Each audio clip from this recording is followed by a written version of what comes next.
നമസ്കാരം. സ്റ്റാർ ന്യൂസിലേക്ക് സ്വാഗതം. ഞാൻ ഷാജി കുഞ്ഞുമോൻ. പ്രധാന വാർത്തകൾ. സുഹൃത്തുക്കൾ തമ്മിൽ തർക്കം, യുവാവ് കുത്തേറ്റ് മരിച്ചു. അഞ്ചൂർത്തിമംഗലം കള്ളിയങ്കാട് മനു 24 വയസ്സാണ് മരിച്ചത്. സംഭവത്തിൽ സുഹൃത്ത് ചോഴിയങ്കാട് വിഷ്ണു അറസ്റ്റിൽ.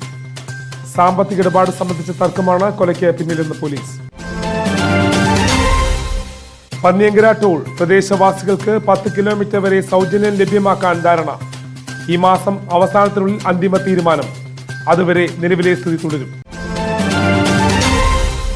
ഹരിതകർമ്മ സേനാംഗങ്ങളുടെ പ്രവർത്തനം സാമൂഹ്യ പ്രതിബദ്ധതയിൽ അർപ്പിതമായി കാണണമെന്ന് KD പ്രസേനൻ MLA. മാലിന്യമുക്ത നവകേരളം സൃഷ്ടിക്കേണ്ടത് സമൂഹത്തിന്റെ ആകെ ഉത്തരവാദിത്തമാണെന്നും KD പ്രസേനൻ. വാർത്തകൾ വിശദമായി. സുഹൃത്തുക്കൾ തമ്മിൽ തർക്കം, യുവാവ് കുത്തേറ്റ് മരിച്ചു. അഞ്ചുമൂർത്തിമംഗലം കള്ളിയങ്കാട് മനു 24 വയസ്സാണ് മരിച്ചത്. സംഭവത്തിൽ സുഹൃത്ത് ചോഴിയങ്കാട് വിഷ്ണു അറസ്റ്റ്. വ്യാഴാഴ്ച അർദ്ധരാത്രിയോടുകൂടി അഞ്ചുമൂർത്തിമംഗലം ചോഴിയങ്കാട്ടിലാണ് സംഭവം. സംഭവവുമായി ബന്ധപ്പെട്ട് ചോഴിയങ്കാട് വിഷ്ണു 23 വയസ്സിനെ വടക്കഞ്ചേരി പോലീസ് അറസ്റ്റ് ചെയ്തു. വിഷ്ണുവും മനുവും തമ്മിലുള്ള സാമ്പത്തിക ഇടപാടിനെ ചൊല്ലിയുള്ള തർക്കം കൊലപാതകത്തിൽ കലാശിക്കുകയായിരുന്നു. വിഷ്ണുവിന്റെ കയ്യിൽ നിന്നും മനു 6000 രൂപ കടം വാങ്ങിച്ചിരുന്നു. ഇത് കൊടുക്കാത്തതുമായി ബന്ധപ്പെട്ട് ഇരുവരും തമ്മിൽ തർക്കം നിലനിൽക്കുന്നതായി പറയുന്നു. തമ്മിൽ ആദ്യം പറഞ്ഞു കേട്ടത് സാമ്പത്തികമായ പ്രശ്നങ്ങൾ ഇവർ തമ്മിൽ വാങ്ങൽ കൊടുക്കലുണ്ട് എന്ന് പറഞ്ഞ പേരിലാണ്. പക്ഷെ അത് മാത്രമായിരിക്കാനുള്ള സാധ്യത കൂടുതലാണ്. കാരണം പറഞ്ഞു കഴിഞ്ഞാൽ ഇവർ ഈ വൈകുന്നേരത്തുള്ള കമ്പനികൾ കാര്യങ്ങൾ അതിനകത്തുള്ള ചില വിദ്വേഷങ്ങളൊക്കെ ഇതിനകത്ത് ബാധിക്കപ്പെടുന്നുണ്ടെന്നാണ് നമുക്ക് ഇപ്പോൾ മൊത്തത്തിൽ വിലയിരുത്താൻ വേണ്ടി കഴിയുന്നത്. വ്യാഴാഴ്ച രാത്രി ചോഴിയങ്കാട്ടിലെ പാടത്തേക്ക് പൈസ തരാമെന്ന് പറഞ്ഞ് മനു വിഷ്ണുവിനെ വിളിച്ചു വരുത്തുകയായിരുന്നു.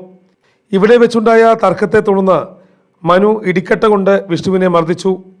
ഈ സമയം കയ്യിൽ സൂക്ഷിച്ചിരുന്ന കത്തിയെടുത്ത് മനുവിൻ്റെ കഴുത്തിൽ കുത്തുകയായിരുന്നു. കൂടെയുണ്ടായിരുന്ന സുഹൃത്തുക്കൾ മനുവിനെ ആലത്തൂർ താലൂക്ക് ആശുപത്രിയിൽ എത്തിച്ചെങ്കിലും മരിച്ചു. പ്രതി വിഷ്ണുവിനെ സംഭവ സ്ഥലത്തിന് സമീപത്ത് വെച്ച് തന്നെ പോലീസ് അറസ്റ്റ് ചെയ്തു. കോടതിയിൽ ഹാജരാക്കിയ പ്രതിയെ റിമാൻഡ് ചെയ്തു. മനുവിൻ്റെ മൃതദേഹം ജില്ലാ ആശുപത്രി പോസ്റ്റ്മോർട്ടത്തിന് ശേഷം സംസ്കരിച്ചു. സംഭവസ്ഥലം പോലീസ് ഉദ്യോഗസ്ഥരും സയന്റിഫിക് വിരലടയാള വിദഗ്ധരും സന്ദർശിച്ചു. പരേതരായ മണികണ്ഠനാണ് മനുവിൻ്റെ അച്ഛൻ. അമ്മ ജാനു, സഹോദരി ജയലക്ഷ്മി. ലഹരി അതുപോലെ തന്നെ മറ്റുള്ള വസ്തുക്കൾ ഉപയോഗിച്ചുകൊണ്ട് കുട്ടികൾ ഒരുപാട് രാത്രിയൊക്കെ ഇവിടെ ഇരിക്കാറുണ്ട്. പൊതുവെ നാട്ടിലെല്ലാത്തിലും ഈ ലഹരി ഉപയോഗം വർദ്ധിച്ചു വരുന്നൊരു സാഹചര്യമുള്ളത്. കൃത്യമായിട്ട് പരിശോധന നടത്തി ഇങ്ങനെയുള്ള സംഭവങ്ങൾ ഇനി ആവർത്തിക്കാതിരിക്കാൻ ശ്രദ്ധിക്കേണ്ടതാണ്. നാട്ടുകാർ അതിനനുസരിച്ച് സ്ക്വാഡായിട്ട് ഇറങ്ങാൻ വേണ്ടി തീരുമാനിച്ചിട്ടുണ്ട്. ഈ വിഷയം വളരെ ദൗർഭാഗ്യകരമായിട്ടുള്ളൊരു സംഭവമാണ്. ചെറുപ്പക്കാരനാണ് കൊല ചെയ്യപ്പെട്ടിരിക്കുന്നത്. ഇതിനെതിരെ ശക്തമായ നടപടി പോലീസ് സ്വീകരിക്കണമെന്നാണ് നാട്ടുകാരുടെ ആവശ്യം. പന്നിയങ്കര ടോൾ പ്രദേശവാസികൾക്ക് 10 കിലോമീറ്റർ വരെ സൗജന്യം ലഭിക്കാൻ ധാരണ. പന്നിയങ്കര ടോൾ പ്ലാസയിൽ പ്രദേശവാസികൾക്ക് പരമാവധി 10 കിലോമീറ്റർ ചുറ്റളവിലുള്ളവർക്ക് സൗജന്യം ലഭിക്കും. K. Radhakrishnan MP, PP Sumod MLA, ജില്ലാ കളക്ടർ G. പ്രിയങ്ക, ദേശീയപാത കരാർ കമ്പനി അധികൃതർ എന്നിവരുടെ നേതൃത്വത്തിൽ കളക്ടറേറ്റിൽ യോഗം ചേർന്നിരുന്നു. യോഗത്തിൽ 7.5 കിലോമീറ്റർ ചുറ്റളവിലുള്ളവർക്ക് സൗജന്യം നൽകാൻ ധാരണയായി. വൈകുന്നേരം വടക്കഞ്ചേരി ചേർന്ന സർവകക്ഷി യോഗത്തിൽ 7.5 കിലോമീറ്റർ എന്ന നിർദ്ദേശം അവതരിപ്പിച്ചു.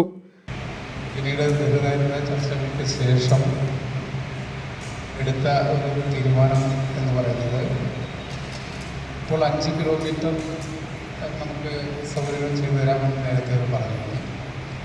അത് ദീർഘനേരത്തെ ചർച്ചകൾക്ക് ശേഷം 6 കിലോമീറ്റർ ആക്കാനാണ് പറഞ്ഞു. പിന്നീട് വലിയ തർക്കമായി.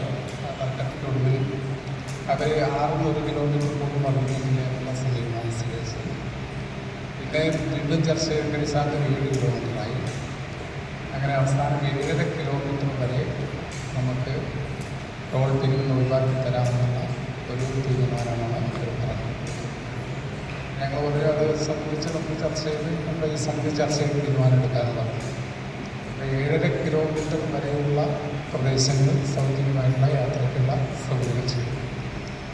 അവിടെ നിന്ന് അങ്ങോട്ട് 20 കിലോമീറ്റർ വരെയാണ് നേരത്തെ അനുസരിച്ച് ഒരു മാസം 7.5 കിലോമീറ്റർ കഴിഞ്ഞ് 20 കിലോമീറ്റർ വരെയുള്ള പ്രദേശങ്ങളിൽ അവിടെ ഒരു മാസത്തേക്ക് 140 രൂപ എന്നുള്ള രീതിയാണ് ചർച്ച ചെയ്ത് തീരുമാനിച്ചത്. ഒരു കാര്യം പറഞ്ഞത് നമ്മുടെ ഈ ഓട്ടോറിക്ഷ പ്രത്യേകിച്ചും വെള്ളിമൂങ്ങി അപ്പോൾ ആ വെള്ളിമൂങ്ങി തൽക്കാലം നമ്മുടെ ടോൾ ഒഴിവാക്കണം എന്നുള്ള തീരുമാനം തീരുമാനിച്ചു. അതവർ തത്വത്തിൽ അംഗീകരിച്ചു. എന്നാൽ സർവകക്ഷി യോഗത്തിൽ പങ്കെടുത്തവരിൽ ഭൂരിഭാഗവും 10 കിലോമീറ്റർ ചുറ്റളവിൽ സൗജന്യം വേണമെന്ന ആവശ്യത്തിൽ ഉറച്ചു നിൽക്കുകയായിരുന്നു. ഇതിന്റെ അടിസ്ഥാനത്തിൽ 7.5 കിലോമീറ്റർ മുകളിൽ നിലവിൽ സൗജന്യം അനുവദിക്കുന്ന പഞ്ചായത്തുകളിലെ പ്രധാന കേന്ദ്രങ്ങൾ ഏകോപിപ്പിച്ച് പരമാവധി 10 കിലോമീറ്റർ വരെ എന്ന ധാരണയിലെത്തുകയായിരുന്നു. പ്രധാന കേന്ദ്രങ്ങൾ നിശ്ചയിച്ച് ഭൂരേഖ തയ്യാറാക്കുന്നതിന് വേണ്ടി ADM കെ മണികണ്ഠനെ ചുമതലപ്പെടുത്തി. ഇത് സംബന്ധിച്ച റിപ്പോർട്ട് ഈ മാസം 31 മുമ്പ് ADM സമർപ്പിച്ചതിന് ശേഷം അന്തിമ തീരുമാനമെടുക്കും. അതുവരെ നിലവിലെ സൗജന്യ യാത്ര തുടരും. കൂടാതെ 4 ചക്രങ്ങളുള്ള ഓട്ടോ കാറുകൾക്ക് സൗജന്യമാക്കാനും സ്കൂൾ വാഹനങ്ങൾക്ക് സൗജന്യം അനുവദിക്കുന്നത് സംബന്ധിച്ച് മെയ് മാസത്തിൽ ചർച്ച നടത്താനും തീരുമാനിച്ചു. 2022 മാർച്ച് 9 പന്നിയങ്കരി ടോൾ പിരിവ് ആരംഭിച്ച നാൾ മുതൽ പ്രദേശത്തെ 6 പഞ്ചായത്തിലുള്ളവർക്ക് വാഹനത്തിന്റെ രജിസ്ട്രേഷൻ സർട്ടിഫിക്കറ്റ് കാണിച്ചാൽ സൗജന്യ യാത്രയാണ് അനുവദിക്കുന്നത്. ഹരിതകർമ്മ സേനാംഗങ്ങളുടെ പ്രവർത്തനം സാമൂഹ്യ പ്രതിബദ്ധതയിൽ അർപ്പിതമായി കാണണമെന്ന് KD പ്രസേനൻ MLA. കിഴക്കഞ്ചേരി ഗ്രാമപഞ്ചായത്തിലെ ഹരിതകർമ്മ സേനാംഗങ്ങൾക്കുള്ള ട്രോളി വിതരണത്തിന്റെ ഉദ്ഘാടനം നിർവഹിച്ച് സംസാരിക്കുകയായിരുന്നു അദ്ദേഹം. കാലാവസ്ഥാ വ്യതിയാനത്തെ നേരിടുന്നതിനും പരിസ്ഥിതി സംരക്ഷണത്തിനും കൂടി ഗുണകരമാകുന്നതാണ് നമ്മുടെ ഈ മാലിന്യ ശേഖരണ പ്രവർത്തനങ്ങൾ എന്ന് പറയുന്നത്. മാലിന്യം എന്ന് പറയുന്നത് സമ്പത്താക്കി മാറ്റുക എന്ന ഒരു കാഴ്ചപ്പാടിലാണ് നൂതനമായ ഒട്ടനവധി പ്രവർത്തനങ്ങൾ ആവിഷ്കരിച്ചത്. അതിൽ നിലവിൽ ഇവിടെ ഭൂമിയിൽ നിക്ഷേപിക്കുന്ന പ്ലാസ്റ്റിക് എന്ന് പറയുന്ന ഏറ്റവും അപകടകരമായ മാലിന്യം, ഒരു കാലത്തും നമുക്ക് പരിഹരിക്കാൻ കഴിയാത്ത പ്രശ്നങ്ങൾ നമ്മുടെ മണ്ണിലുണ്ടാക്കുന്ന, അന്തരീക്ഷത്തിലുണ്ടാക്കുന്ന, നമ്മുടെ ജീവനെ ഏറ്റവും അപകടകരമാകുന്ന പ്ലാസ്റ്റിക് മാലിന്യത്തെ പരിപൂർണമായി നമുക്ക് മറ്റൊരു തരത്തിൽ വിനിയോഗിക്കാൻ കഴിയുമോ എന്നതാണ് ഈ ക്യാമ്പയിനിൽ പ്രധാനമായും ലക്ഷ്യം വയ്ക്കുന്നത്. അതിൻ്റെ ഭാഗമായി ഇന്ന് കേരളത്തിലെ എല്ലാ വകുപ്പുകളും ഈ മാലിന്യത്തെ സംസ്കരിച്ച് പുനരുപയോഗത്തിൽ മാലിന്യമുക്ത നവകേരളം സൃഷ്ടിക്കേണ്ടത് സമൂഹത്തിന്റെ ആകെ ഉത്തരവാദിത്തമാണെന്നും KD പ്രസേനൻ പറഞ്ഞു. ചടങ്ങിൽ ഗ്രാമപഞ്ചായത്ത് പ്രസിഡന്റ് കവിതാ മാധവൻ അധ്യക്ഷയായിരുന്നു. Vice president V Radhakrishnan, K Raveendran, Raji Krishnankutty, Rathika Manikandan, R Sreeja എന്നിവർ സംസാരിച്ചു. അഞ്ചുമൂർത്തിമംഗലം ഗാന്ധി സ്മാരക UP സ്കൂളിലെ പഠനോത്സവം നടത്തി.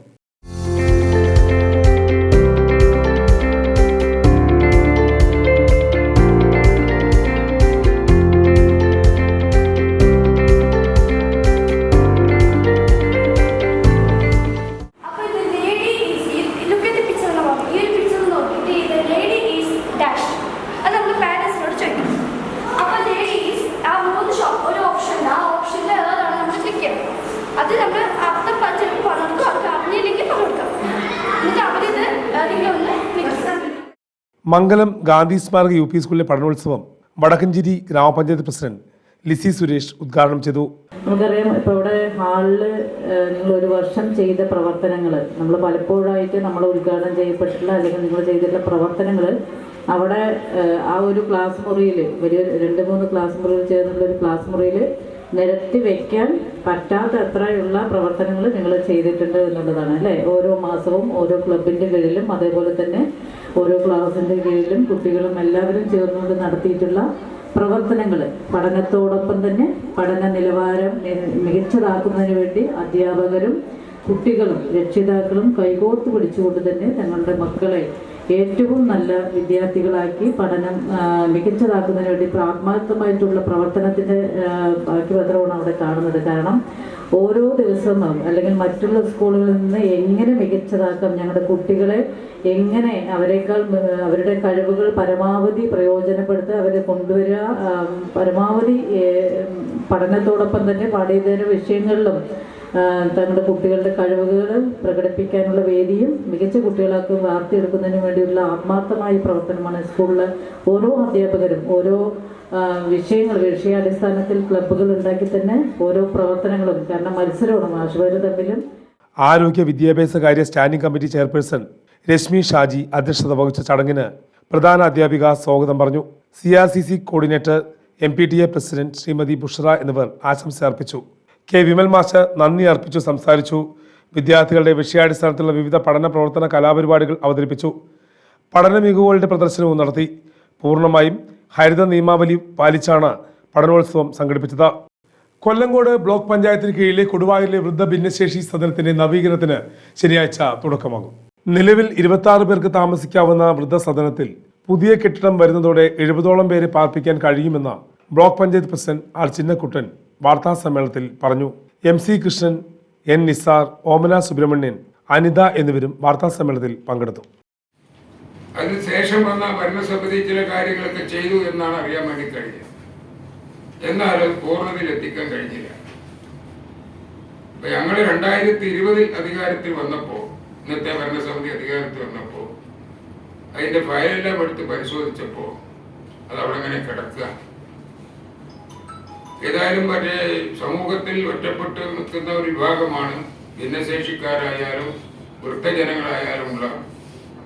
അവരെല്ലാം സംരക്ഷിക്കാനുള്ള ഒരു കേന്ദ്രമായിട്ടാണ് ഈ സദനം പ്രവർത്തിച്ചത്. വളരെ നല്ല നിലയ്ക്ക് കേരളത്തിൽ പ്രവർത്തിക്കുന്ന ഒരു സദനമാണ്, വൃദ്ധ ഭിന്നശേഷിക്കാരുടെ സദനമാണ് പൊതുവായിട്ട്. അപ്പൊ അത് വിപുലീകരിക്കാൻ കഴിയാത്ത പ്രശ്നം നിലനിൽക്കുക. അതുമായി ബന്ധപ്പെട്ടുകൊണ്ട് ഡാറ്റാ ബാങ്കിന് ഒഴിവാക്കാൻ പാലക്കാട് രേഖകളില്ലാതെ ട്രെയിനിൽ കടത്തിയ 26 ലക്ഷം രൂപയുമായി മലപ്പുറം സ്വദേശി പിടിയിൽ. മലപ്പുറം തിരൂരങ്ങാടി സ്വദേശി അൻസാറിനെയാണ് പാലക്കാട് റെയിൽവേ സ്റ്റേഷനിൽ പോലീസും RPFും ചേർന്ന് അറസ്റ്റ് ചെയ്തത്. കോയമ്പത്തൂരിൽ നിന്നും തിരൂരങ്ങാടിയിലേക്ക് പോവുകയായിരുന്ന അൻസാർ പണമടങ്ങിയ ബാഗുമായി കടന്നു കളയാൻ ശ്രമിക്കുന്നതിനിടെയാണ് പിടികൂടിയത്. പിടികൂടിയ പണവും പ്രതിയെയും തുടരന്വേഷണത്തിനായി ഇൻവെസ്റ്റിഗേഷൻ അഡീഷണൽ ഡയറക്ടർക്ക് കൈമാറി.